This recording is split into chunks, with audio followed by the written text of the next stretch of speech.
Welcome to Faith Seeking Understanding. I am Philip Powers, and this is Thinking Theologically, a weekend vlog where I press in on a thought or an idea from this week's post. And this week, I wrote a book review on a book entitled Acts in the Isaianic New Exodus by David W. Powell. And today, I want to ask a question that many Christians have probably never said out loud, but perhaps have assumed at one time or another. And that question is this: was the church God's plan B? In other words, did God originally intend to establish his kingdom through Israel, only to have the Jews reject Jesus, forcing him to begin something entirely new called the church? I don't believe that's what the New Testament teaches. In fact, I would argue just the opposite. The church is not plan B. The church is the beginning of God's long-promised restoration of his people through Israel's Messiah. Now, to understand that, we have to go back to the Old Testament, particularly to the prophet Isaiah. And throughout Isaiah, God repeatedly promises that after Israel's exile, he will perform what many scholars call a new Exodus. Now, think about Israel's history. God had once redeemed his people from slavery in Egypt. He brought them through the sea. He brought them through the wilderness. He entered into a covenant with them at Mount Sinai. And that Exodus became the defining act of God's salvation in the Old Testament. But because of Israel's continued rebellion, the nation was eventually carried away into exile in Babylon. Was that the end of God's story? Not at all. Isaiah announces that God will once again come to redeem his people. He will forgive their sins. He will gather the scattered exiles. He will restore Israel. He will establish his servant. He will bring justice to the nations.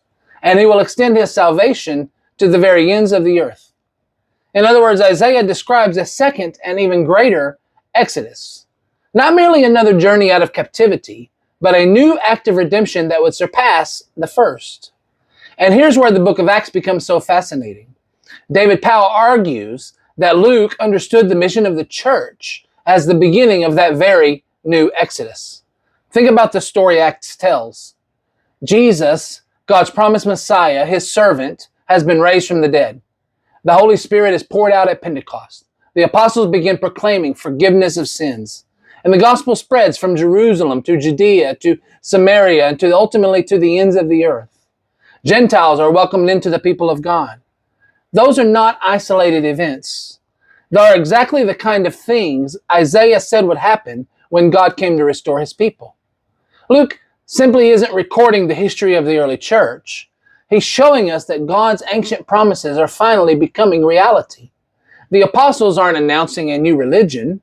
They're proclaiming that the God of Israel has acted decisively through Jesus Christ to accomplish what he promised centuries earlier.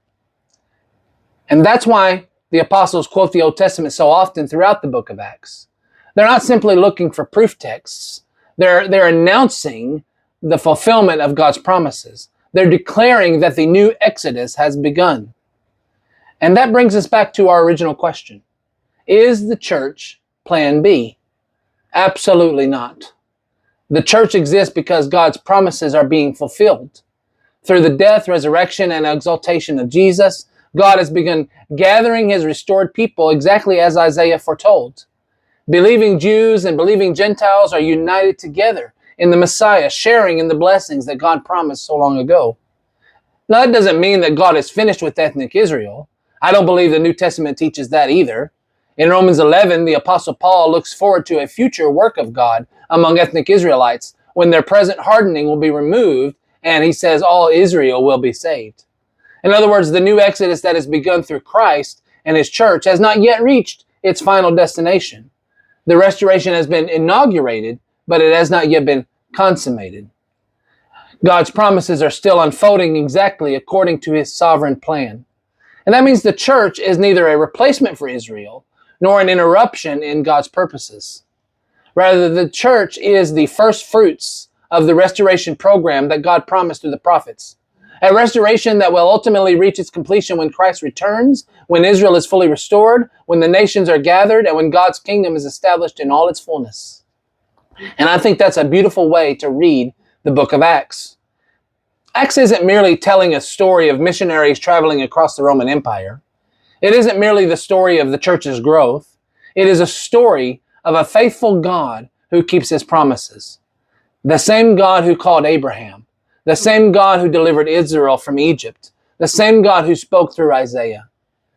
This is the God who raised Jesus from the dead and continued gathering a redeemed people from every tribe, every tongue, every people, and every nation. And that story isn't over yet. One day Christ will return, and the restoration that has begun will then be completed. Creation itself will be made new.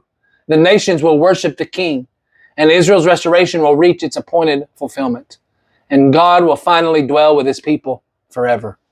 That is why the church is not plan B.